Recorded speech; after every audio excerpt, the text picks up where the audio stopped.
बिस्मिल्लाहिर्रहमानिर्रहीम।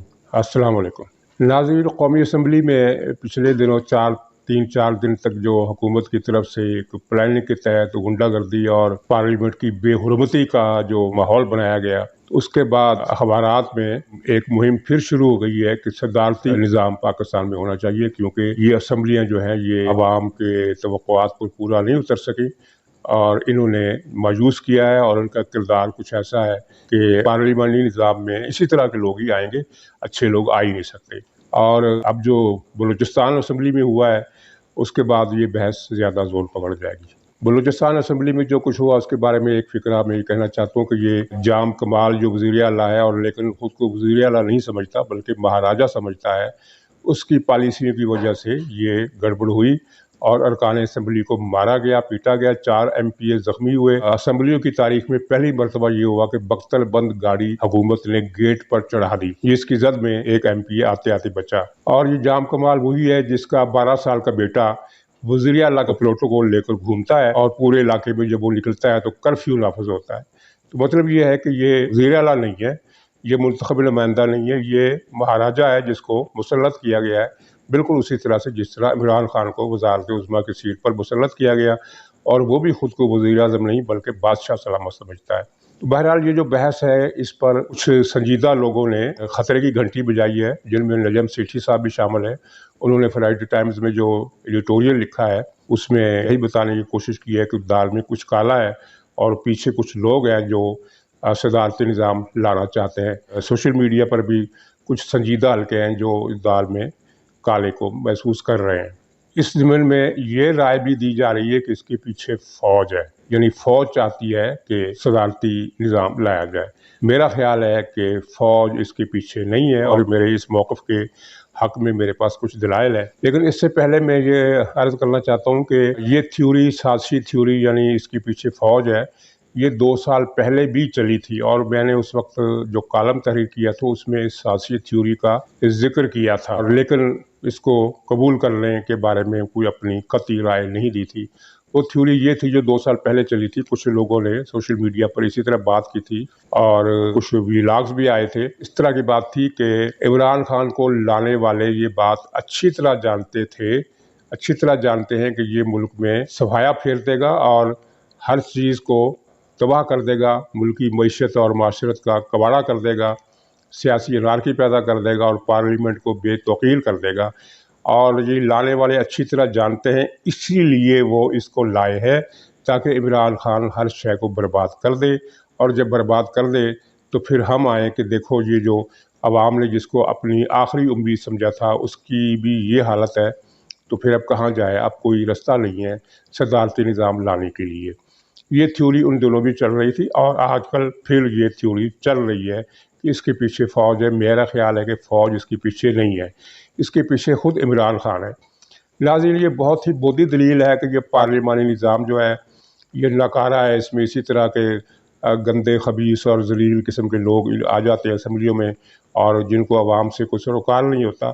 तो इस बकवास किस्म की दलील का जवाब ये है कि जनाब पार्लियामेंट और असम्बलियाँ जायज़ है ही नहीं। ये तो सिरे से इनको पार्लियामेंट कहना ही गलत है, असम्बलियाँ कहना ही गलत है, क्योंकि ये तो सेलेक्टर हजरात के मुर्गी खाने हैं। बल्कि मुर्गी खाने भी नहीं कहना चाहिए, इनको पप्पी फार्म हाउस कहना चाहिए। पप्पी फार्म हाउस क्या है वो आप जानते हैं। तो ये तो सेलेक्टर हजरात की सिलेक्शन है, ये कि उन्होंने एक अच्छा खासा गंद मुंतखब किया और उसको पार्लियामेंट में इलेक्शन के नतीजे चोरी करके मुसल्लत कर दिया। तो इसका इल्ज़ाम पार्लियामेंट को देना वैसे ही इंसाफ के ख़िलाफ़ है और बदनीयती पर मबनी है। इसके अलावा दूसरी दलील ये है इस मौक़िफ़ के ख़िलाफ़ कि असम्बलियाँ पार्लिमानी निज़ाम नाकाम है। तो दलील ये है कि जनाब पार्लिमानी निज़ाम इस मुल्क में चलने ही नहीं दिया गया।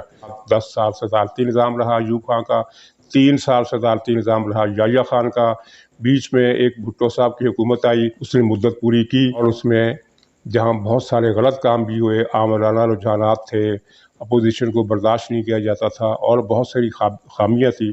तो वहाँ ये बात भी रिकॉर्ड पर है कि मुल्क में अगर कुछ अच्छे काम हुए इतने तवील अरसे में तो वो उसी दौर में हुए। यानी मेरा इशारा सिर्फ आइन साज़ी की तरफ नहीं है बल्कि उसके बाद पाकिस्तान में स्टील मिल्स लगी, रोज़गार के मौके पैदा हुए, गल्फ़ और सऊदी अरब से मुआहदे किए गए, आलम इस्लाम को और तीसरी दुनिया को इकट्ठा करने की कोशिश की गई, जिसमें पाकिस्तान का वक़ार बढ़ा, पाकिस्तान की इज़्ज़त बढ़ी और पाकिस्तान का नाम पूरी दुनिया में एहतराम और इज़्ज़त के साथ लिया जाने लगा। ये पार्लिमानी निज़ाम का फ़ायदा था। उसके बाद फिर ज़िया-उल हक साहब आ गए।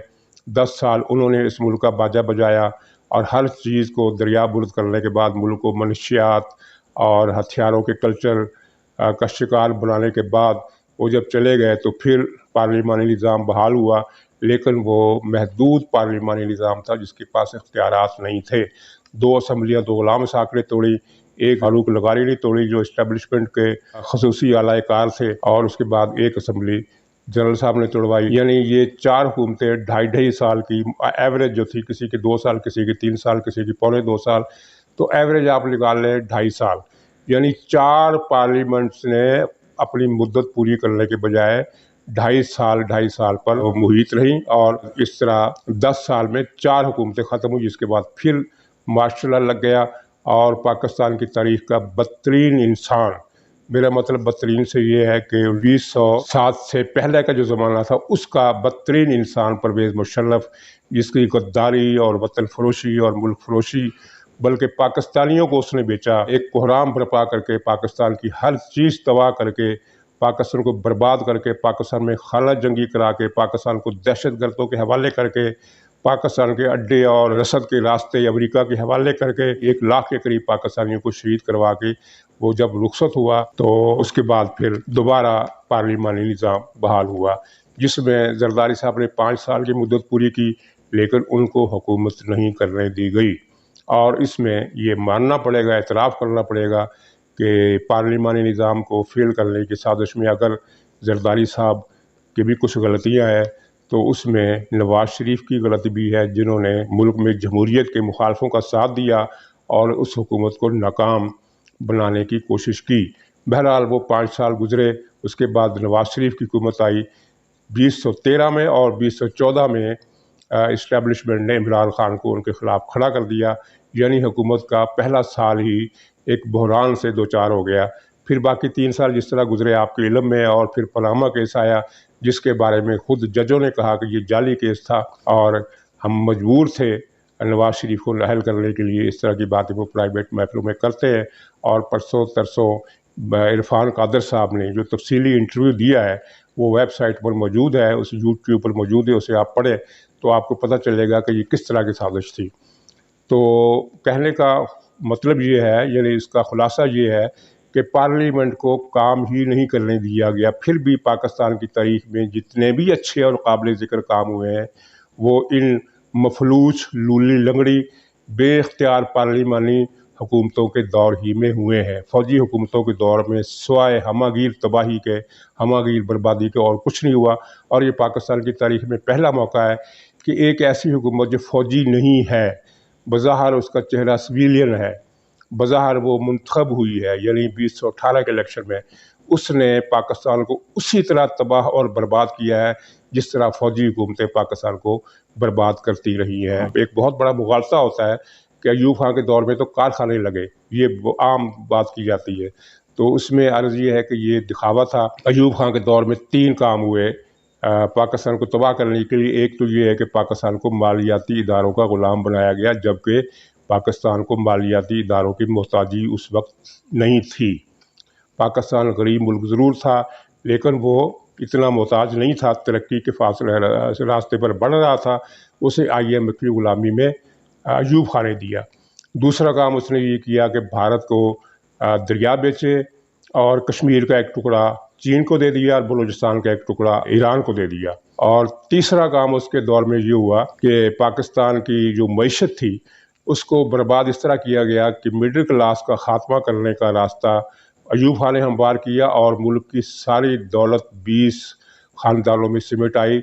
इस पर एक हबीब जालब ने यादगार नज़म लिखी थी, वो आपको मिल जाएगी नेट पर भी, और किताबों में मौजूद है और बहुत सारे लोगों को ज़बानी भी याद होगी कि 20 घराने हैं आबाद, बाकी सब है नाशाद। इस तरह की नज़म थी कि अयूब खान ने 20 घरानों में दौलत पूरे पाकिस्तान से दौलत छीन कर 20 घरानों को दे दी, और एक सनतकार फ्यूडल अशराफिया को मजबूत किया, और फिर आपने देखा कि यही काम परवेज़ मुशर्रफ ने किया, और फिर आप देख रहे हैं कि यही काम इमरान खान कर रहा है कि वो गरीब आदमी के दाल दलिए पर भी टैक्स लगा रहा है और अमीरों को अरबों खरबों की छूट दे रहा है। जिनके पास पहले ही खरबों की रकूम है, जो खरबपति हैं, और उनको ये छूट देकर उनको रियायतें दे रहा है, यानी गरीब की जेब से पैसा निकाल कर हाई एलीट क्लास की जेबों में भर रहा है।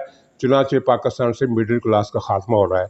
तो ये सदारती निज़ाम पाकिस्तान की तबाही का नुस्खा है, और वैसे भी सदारती निज़ाम पाकिस्तान में चल नहीं सकता। ये दुनिया की प्रैक्टिस है कि सदारती निज़ाम जिसमें मरकज़ियत एक ही जगह पर आती हो, सिर्फ उस मुल्क में कामयाब हो सकता है जहाँ एक ही कौम की भारी अक्सरियत हो, यानी वो मुल्क उस कौम की के नाम से पहचाना जाता हो। जिस तरह की मिसाल हम दे सकते हैं ईरान की, कि जहाँ 75% फ़ारसी नस्ल के लोग हैं, या हम मिसाल दे सकते हैं सऊदी अरब की, जहाँ 100% आबादी अरब है, या हम मिसाल दे सकते हैं बरतानिया की, अगरचे वहाँ पार्लिमानी निज़ाम है, वहाँ 95% अंग्रेज़ है, 90% अंग्रेज़ है, बाकी कुछ स्काट है और कुछ वेल्श नस्ल के लोग हैं, वो तो आयरिश नस्ल के वो बहुत थोड़े हैं। यानी भारी अक्सरियत बरतानिया की अंग्रेज़ों की है, और बरतानिया को अंग्रेज़ों का मुल्क समझा जाता है। इवन अमेरिका, वो भी अंग्रेज़ों का मुल्क है, वहाँ 75% अंग्रेज़ आबादी है। और इसी तरह बांग्लादेश है, जहाँ 100% बंगाली आबादी है। पाकिस्तान जो है वो फेडरेशन है, वो एक कौम का मुल्क नहीं है। यानी पाकिस्तान में सबसे बड़ी कौम पंजाबी है, और पंजाब से मुराद इसमें सराइकी बेल्ट भी शामिल है, जो खुद को एक अलग कौम समझती है। लेकिन अगर हम उनको पंजाबी कौम का हिस्सा भी मान लें, तब भी ये 48% पाकिस्तान की जो कौम है, मेजॉरिटी वो पंजाब की है, बाकी 52% दूसरी कौमें हैं। अगर पाकिस्तान में 80-85% पंजाबी होते, या 80-85% सिंधी होते, तो यहाँ सदारती निज़ाम चल सकता था। लेकिन पाकिस्तान में किसी कौम की गालिब अक्सरियत नहीं है, यानी सिंगल मेजॉरिटी पंजाबियों के पास है, लेकिन गालिब अक्सरियत किसी कौम के पास नहीं है। एक फेडरेशन है, और फेडरेशन जो है वो सदारती निज़ाम और फेडरेशन एक दूसरे का उलट है, एक दूसरे के साथ नहीं चल सकते। पाकिस्तान में जब भी सदारती निज़ाम आया, तबाही हुई और अलहदगी पसंदी के रुझानात उभरे। दो सदारती निज़ामों का नतीजा ये था कि मशरक़ी पाकिस्तान जो अक्सरियती सूबा था वो अलग हो गया, और बाकी दो मार्शल लॉ का नतीजा यह निकला कि बलूचिस्तान और पख्तूनख्वा और सिंध में अलहदगी और नफ़रत के जज्बात आपके इल्म में हैं, वो किस हद तक है उन पर मैं बात नहीं करना चाहता। और इसी मुहिम का एक हिस्सा ये भी है कि अभी सर्वे हुआ पिछले दिनों, बज़ाहिर तो वो बड़ा जस्टिफाई किस्म का सर्वे था, और उसमें हुकूमत को हिट किया गया था। उसमें ये बताया गया था कि 75% पाकिस्तानी मुस्तक़बिल से मायूस हैं। तो ये अगर बदलनी की जाए तो हम ये कह सकते हैं कि ये बताने की कोशिश थी कि पार्लिमानी निज़ाम, चाहे इमरान खान हो, चाहे नवाज़ शरीफ हो, लोगों को मायूस करने का सबब बनता है, और इन 2.5 सालों में 75% आबादी पाकिस्तान के मुस्तक़बिल से मायूस है। मेरा ख़्याल है कि ये सर्वे अगरचे इस नीयत से नहीं कराया गया था, लेकिन इसको इस्तेमाल किया जा रहा है। तो नाज़रीन, मैं अब इस बात पर आता हूँ कि इसके पीछे फ़ौज नहीं है। फ़ौज को ये बात समझ आ गई है, उसने जो तजर्बा किया है 2018 में, उसको कई बातें समझ में आ गई हैं, और वो सदारती निज़ाम की ये जो बासी बल्कि ताफ़ुन ज़दा कड़ी है, इसको फिर से उबाल देने की उसे मेरे ख़्याल में कोई ज़रूरत नहीं है, और ना वो इसको मुनासिब समझती है। ये सारा उबाल जो है ये इमरान खान का है, जिसके दिमाग में खन्नास भर गया है कि मैं उम्र भर के लिए बादशाहत करने के लिए पैदा हुआ हूँ। चुनांचे वो कभी ओवरसीज़ पाकिस्तानी को वोट देने के लिए साजिश करता है, कभी वो इलेक्ट्रॉनिक मशीन जिसके लिए धांधली करा सके, जिसको इलेक्शन कमीशन ने अपने एक ट्वीट में कहा था कि ये धांधली कराने का मनसूबा है, अगरचे बाद में हुकूमत की नाराज़गी या कन्फ्रंटेशन की अंदेशे के पेश नज़र इलेक्शन कमीशन ने ये जो ट्वीट था डिलीट कर दिया। तो ये कभी ये सोचता है, और कभी ये सोचता है कि सदारती निज़ाम लाऊं। सदारती निज़ाम की राह हमवार करने वाले जो आप देख रहे हैं, उनको संजीदगी से लेने की इसलिए ज़रूरत नहीं है कि अगर आप उनके पिछले 3-4 दिनों में जो अखबारात में आर्टिकल छपे हैं पढ़ें, तो आपको पता चलेगा उनमें से कोई पंजाब गवर्नमेंट का मुलाज़िम है, कोई किसी वज़ीर का मुलाज़िम है, और कोई इमरान खान की ATM मशीन है। تو ان تین قسم کے لوگوں کے علاوہ کوئی سنجیدہ آدمی، کوئی سنجیدہ دانشور جس کے بارے میں ہم یہ کہہ سکیں کہ یہ پارٹی کا آدمی نہیں ہے، پی ٹی آئی کا آدمی نہیں ہے، لیکن درد دل رکھنے والا ایک محب وطن سنجیدہ تجزیہ نگار ہے، جس کی یہ رائے ہے۔ ٹی وی پر جو بیٹھے ہوئے ہیں وہ ابھی پی ٹی آئی کے جو ورکر ہیں، 2-3 ریٹائرڈ بزرگوار ہیں جو پی ٹی آئی کے دم بھرتے ہیں اور عمران خان کو 10 سال حکومت دینے کی باتیں کرتے ہیں۔ ان کے اپنے مفادات ہیں، ظاہر ہے ان کو اربوں روپیہ عمران خان انڈائریکٹ دے رہا ہے، تو وہ اس طرح کی باتیں کریں گے۔ تو یہ عمران خان کی کوشش ہے کہ اب میں کوئی ریفرینڈم کراؤں، کوئی آئینی اصلاحات لاؤں، کوئی کچھ کروں، سپریم کورٹ میں ریفرنس دوں یا کوئی طریقہ اختیار کروں، لیکن اس سے پہلے ایک فضا بنائی جائے کہ پارلیمانی نظام ناکام ہے اور صدارتی نظام اس ملک میں چلے گا، اور جب یہ ساری چیزیں رستہ ہموار ہو جائے تو کوئی ریفرنس دائر کر کے یا قانون سازی کر کے یا آرڈیننس جاری کر کے صدارتی الیکشن کا اعلان کر دوں۔ اور جب صدارتی الیکشن ہوگا تو ظاہر ہے وہ اپنی مرضی سے، یعنی اس کا جو خیال ہے، عمران خان کا جو خیال ہے کہ وہ میں اپنی مرضی کے نتیجے لے لوں گا۔ اگر ضیاء الحق 3% ووٹوں کو 95% ووٹ کہہ سکتا ہے، اگر پرویز مشرف 1% ووٹوں کو 90% ووٹ کہہ سکتا ہے، تو عمران خان ایسا کیوں نہیں کر سکتا؟ اور ضیاء الحق بھی ریفرینڈم کے ذریعے صدر بنا تھا، پرویز مشرف بھی ریفرینڈم کے ذریعے صدر بنا تھا، اس سے پہلے ایوب خان ایک جعلی کارروائی کے ذریعے اس نے صدارتی نظام اس ملک میں نافذ کیا تھا، 58 میں ہی اس نے انتخاب آئین کو بدل دیا تھا۔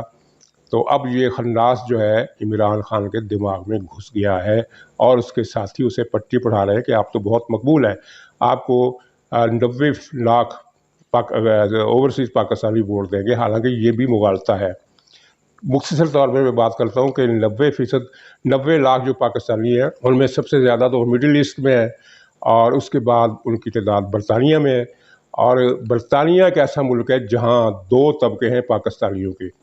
ایک وہ ہے جو بہت کھاتے پیتے ہیں، بہت پہلے سے سیٹلڈ ہیں، ان کے پاس بنگلے ہیں، کوٹھیاں ہیں، بزنس ہے، وہ تو 100% عمران خان کے حامی ہیں۔ جس طرح پاکستان کی ایلیٹ کلاس، اشرافیہ کلاس عمران خان کی حامی ہے۔